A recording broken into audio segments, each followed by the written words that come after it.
say that Nigerians, I'm not talking about you and I, who perhaps are eking earnings from whatever we do, and we are doing just fine. We can feed our families. I'm talking about the larger population. I'm talking about the 80-90 million people that have been categorized as multi-dimensionally poor. Statistics is fuzzy. I'm not saying that. You don't agree with those statistics? No, I don't. So just before we get to, there are a lot of statistics that you don't agree with. We'll get there. I'd like to get your own alternative statistics. Yes. But even from the population of the question I'm asking, I feel that we should do a better work on our population. I think we often overbloat it, sometimes for political reasons. So you say, go and do that population, and that's part of the problem I'm talking about in saying that if you're just coming to say, majority of Nigerians, you know what you do? You gaslight the government. When you gaslight the government, everybody loses focus. Anybody can come from the village and say, you know what? I have 100,000 people in my village. They need money. They're hungry. And they take money from government, the money disappears. That increases the inefficiency in the system and corruption. That's why we need to be a lot more precise and actually interrogate our numbers better. I'm saying that no matter either you agree with 150 million multidimensionally or 130 million multidimensionally poor. People don't even understand the meaning of multidimensional poverty. They think that multidimensional poverty is worse than food poverty, is worse than average. What it means is, what multidimensional means that even me or you, we could be in that. You have an area of poverty that you experience. Maybe the school that your children may attend is too far from you, or the hospital is too far from you. That's what they're saying. If it's a certain distance, then they categorize you under multidimensional. And I'm saying the word looks very big. Therefore, and I'm saying those who are earning poverty, food poverty, absolutely, and those who are earning less than $1 per day, who have been categorized as those who are living another problem with that number. $1 per day, $1 is 1,500. Look, 1,500. Okay, that's a lot of money for many people in Nigeria. If you say, look, and that takes us. So you do not agree purchasing power parity? Is what we should look at. So look, $10 won't buy you lunch anywhere in the US, hardly.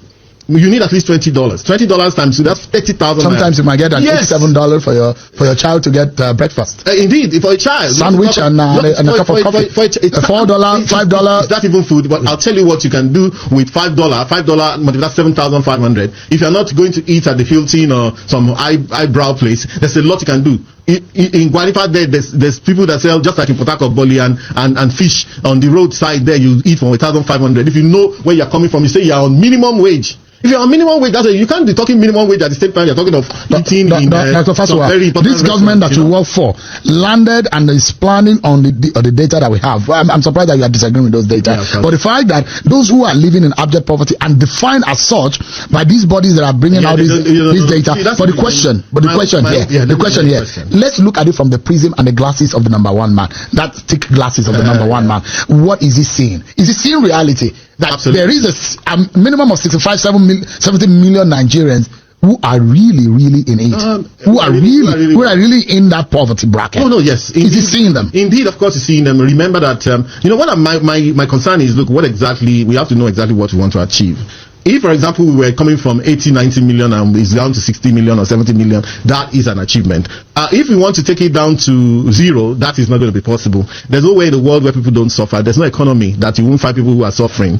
In fact, in Nigeria, because of what you call social capital, is not too, here is a place where you could go and stay with your brother or your sister, get something to eat and so on. You could even stay with them for a few months. Abroad, when you are down and out, you miss your rent and you don't have a job or whatever, they kick you out. You from sleeping on the streets, you'll be going to collect the dole just to survive from one day to the other. There's so many people.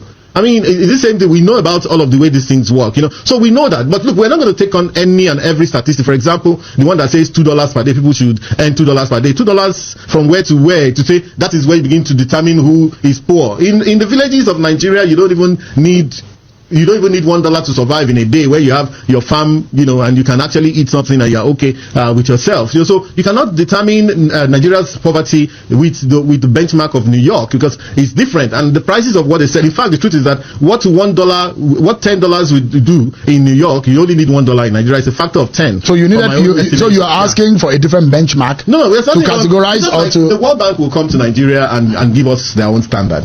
They're not actually telling us that we can't have our own standard. we have to get to that point where we can have our own standard. You're advising this. You're defining this. You're advising this government on that. So what are you people doing in that respect? In which respect? You were saying that we need a standard to be able to adjudge our livelihood. The first thing we have done, I mentioned to you that look, we have done. They had to have a long discussion, and at the end of the day, they increased the minimum wage from 30,000 to 70,000. That's about 130% or thereabout. And we're moving on from there. You see, and we're also ensuring that this is enforced not only in the public sector but also in the private sector. Remember that the reason why we have inflation, which is now receding to 26.13%. But the reason why we had it in the first place that high, is because everybody had marked up their invoices. Everybody had marked up their costs. If, for example, this was a commercial venture that you run here, I believe that you're not going to be charging what you were charging last year, except the business is not viable. For most businesses that are viable, they will be able to increase their prices.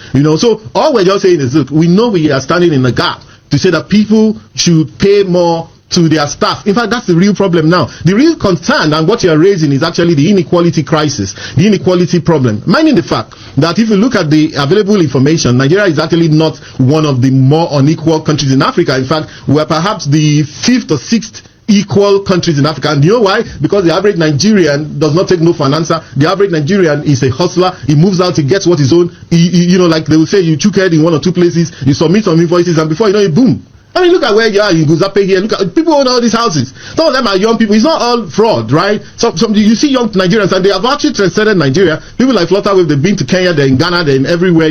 We're moving. We go to Liberia. Nigerians own almost everything that works in Liberia. So because the Nigerians are irrepressible people, and we have to continue to be irrepressible. Did you listen to this man, Fashua, Tinubu as special advisor, SA? See. No matter how you lie, Rich, you can never lie.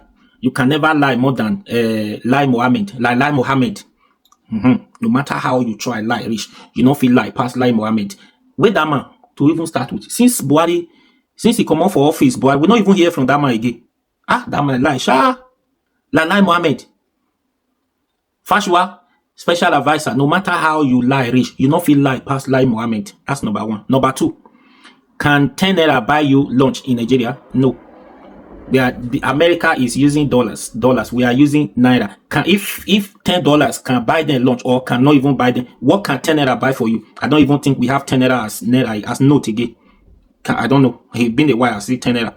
Do you understand? So 10 naira don't fit buy you lunch. But now they always bring that one. They see, like I said before, they see the good side of those countries to compare. Now the bad side, they try look. That's number two. Number three. Under Tinubu's government, APC government, when God will punish them, APC government, now then no pass. Nobody know English again. All lawyers, they not sabi law again. They not sabi law book again under APC. Now, under APC, people, she will not understand the meaning of dimensional poverty again. Nobody understand dimensional poverty again. Now only APC understand. APC members, they not ever agree with another person's figure, statistics. These are statistics released from the people say this are now they in charge of releasing the statistics. If the country is good or the economy, everything, now then they release statistics. But when they release, APC members will still disagree with them. Is that the person you want to argue with? This man himself, no, see everything when he talk, now lie, they lie. But he will still continue, need to defend the master. Tell me how God not go punish them. That's number three. The only reason, even for me, I think you guys should not even invite APC members to any media house again to come and speak. Or even if you invite them, don't ask them any question that has to do with the situation of this country, with the economy of this country, because they will never tell you the truth. You will never get the truth from them. If you try push the situation of the country, the statistics forward to them, they will never agree with you. So there is no point inviting them to ask them about the situation, about the economic situation of this country. It's a waste of time because they will not agree with you. So, and once they spill out nonsense from their mouth, they spill out that nonsense, it triggers Nigerians' anger. As in, what you listen to now, if you are that kind of person where they say you get anger issue, you will just invest for no reason because you spill out nonsense. Waiting you don't forget before. If you listen to a message like this, they bring that anger in you out. It makes you feel angry for no reason, for listening to somebody like this come and speak nonsense. Do you understand? So they should not invite them again. Ask them any question that has to do with the economy of this situation or this country, because we all could see. We get eyes now. We see. isn't it? We have eyes, we can see, so we know what is going on. The only reason, if you want to truly know what is going on, listen to another person. Listen to, I'm not going to say you should listen to opposition or listen to somebody who is not a politician, who does not belong to any political party, a neutral person, to tell you the truth, to speak about the economic situations of this country, if it's getting better, getting worse, or we are heading somewhere. Because as it is, we are heading nowhere. Yes, we are heading nowhere. You know, from the beginning, when I started, when I said something, I said we are in the middle of nowhere. The driver is confused. That was last year, or even, yes, early last year. We are in the middle of, I don't even know, the situation is going to worse. Now he has worse off. The situation worse off. Now that man is telling nonsense, as if people don't get eyes to see again.